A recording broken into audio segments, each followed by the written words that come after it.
I had spent years being there for my brother Jacob and his family, but everything changed when he said, "This is no place for losers."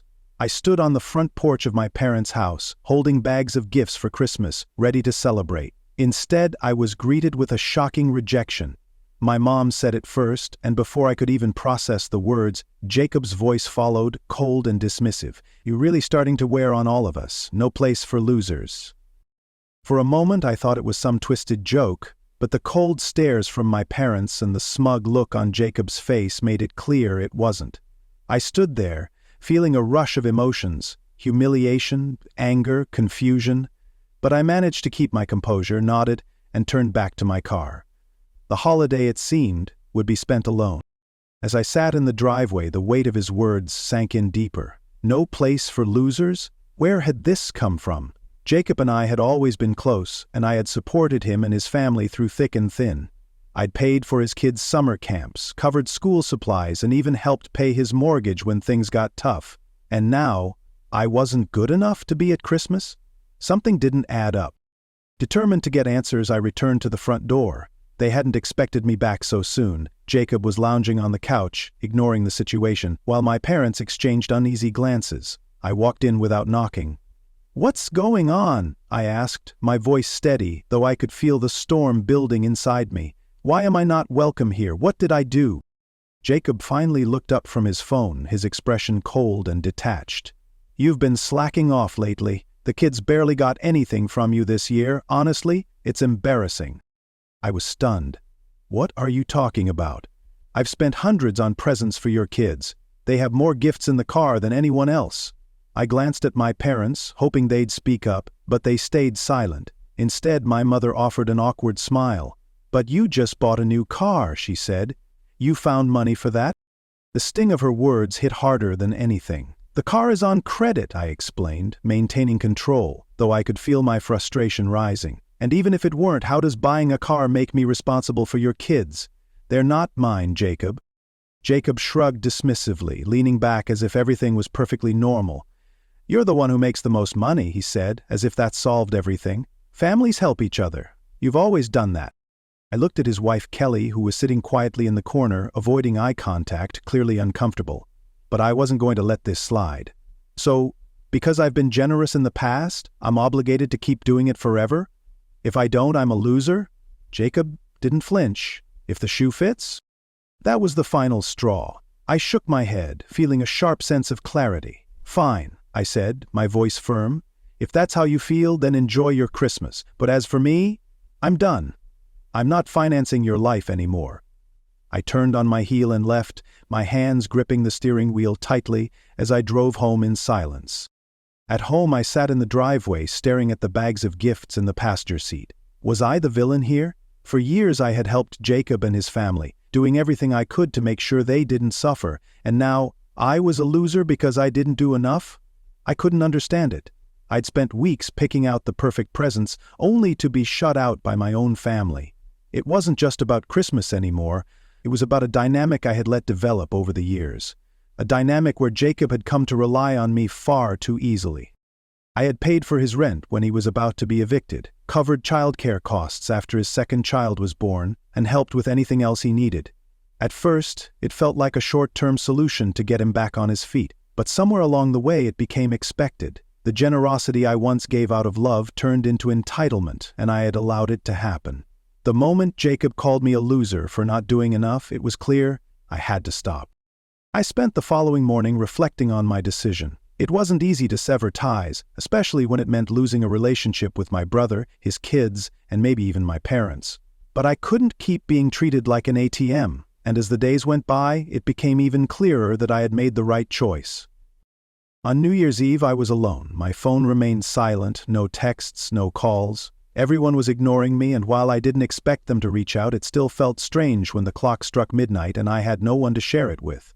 I briefly thought about calling, but every time I picked up the phone I remembered Jacob's words, "No place for losers," and I knew that reaching out would mean caving into the same dynamic that had left me feeling drained and unappreciated for years. By mid-January I started to notice a shift. Kelly, who had always been reserved, reached out to me. Her message was short, but it made an impact. "I'm sorry. I don't agree with what happened.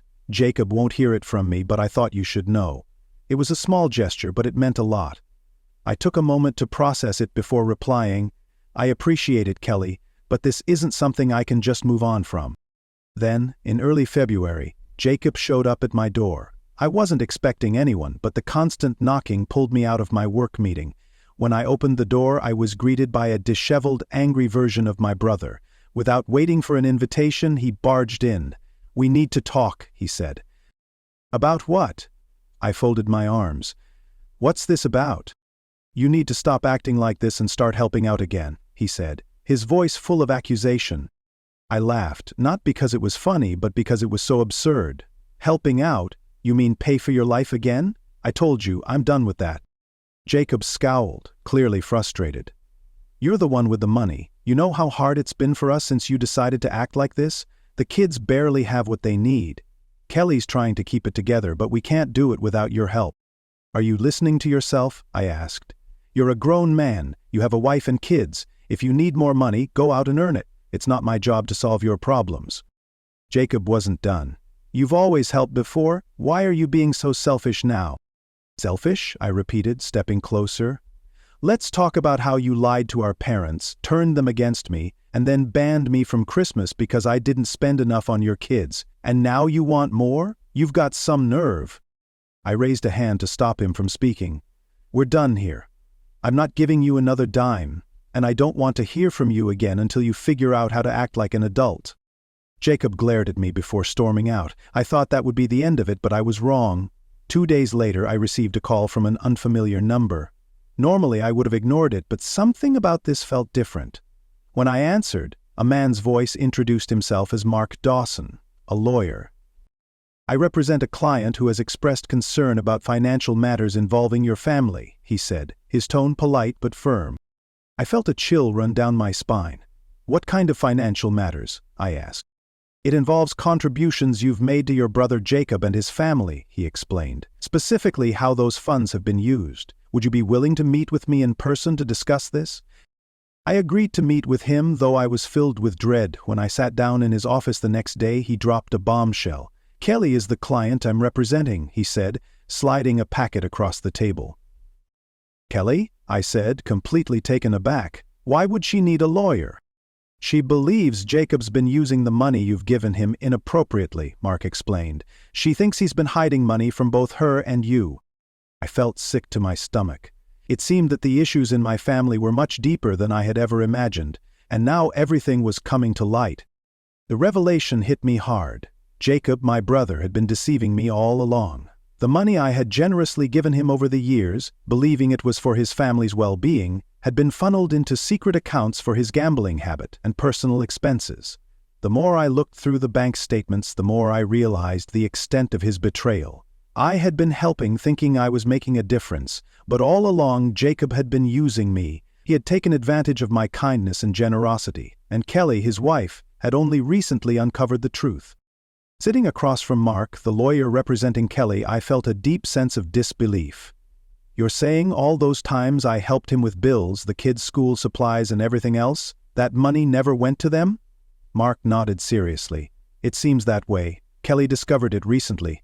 She didn't want to involve you at first, but given everything, she thought you should know." I felt a wave of anger and sadness, mixed with a sense of foolishness for not seeing it sooner. The realization that I had been deceived for so long left me reeling. The proof was right in front of me. Bank transfers, significant amounts of money funneled into an account Jacob had hidden from everyone, including Kelly. It was worse than I could have imagined. Gambling, expensive dinners, hotel stays. This was the man I had been helping all these years. And now, I was just another victim of his manipulation. "What does Kelly want me to do?" I asked, my voice strained. Mark shook his head. "She doesn't want you to press charges at this point. She's more focused on protecting herself and the kids. She just thought you should know so you're not manipulated further." I shook my head in disbelief. "Well, he already tried that. He showed up at my house demanding I start helping again."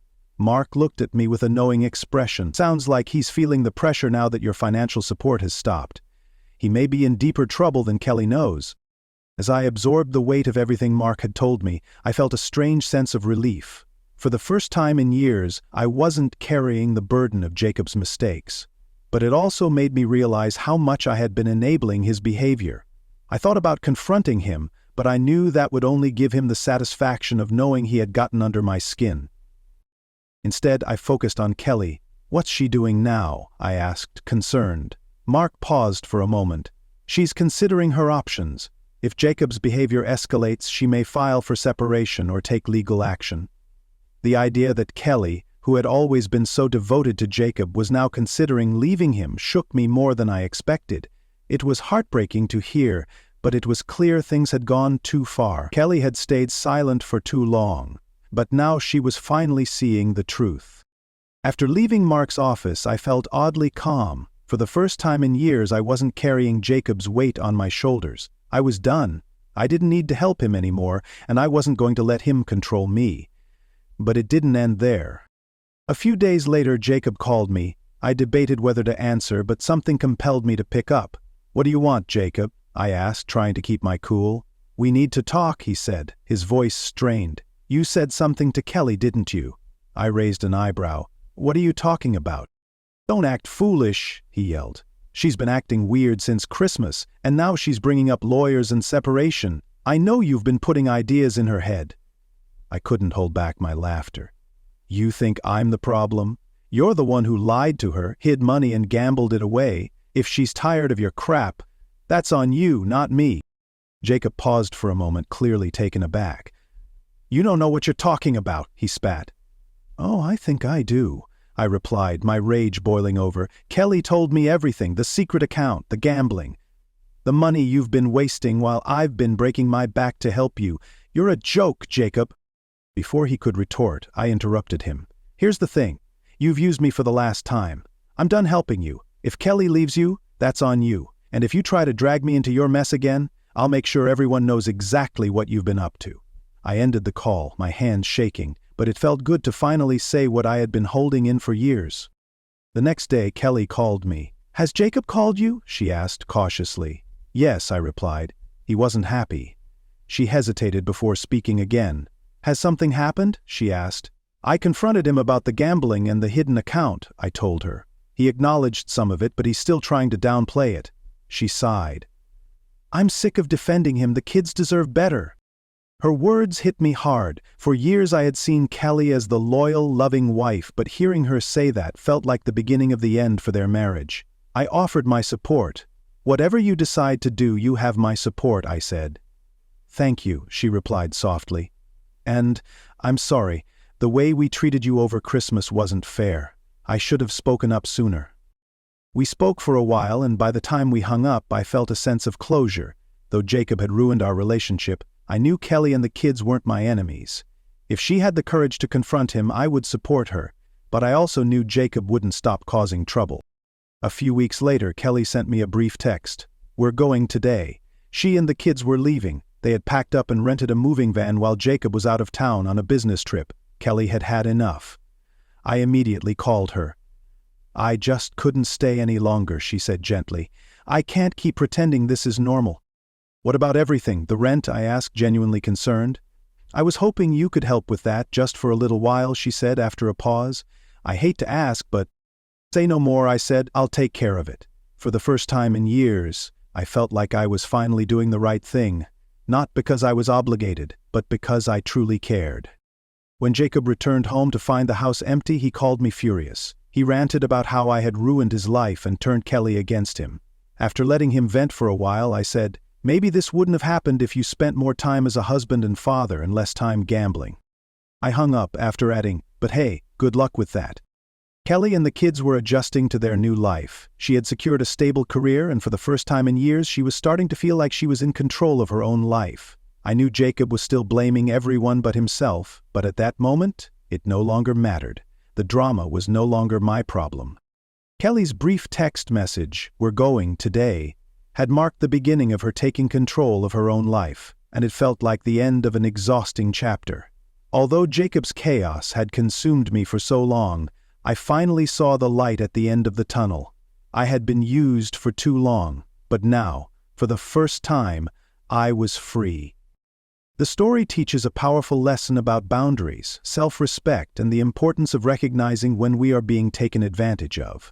For years, the protagonist supported his brother and his family out of love and a sense of duty, but he learned the hard way that helping others should not come at the cost of our own well-being.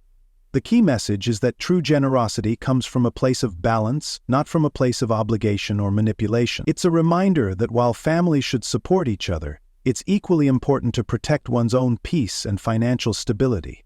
When we allow others to take advantage of us without recognizing our own worth, we enable unhealthy patterns that can lead to resentment and emotional exhaustion. This story resonates with older generations who may have spent their lives caring for loved ones, offering advice to always listen to their instincts, set clear boundaries, and stop enabling unhealthy behavior.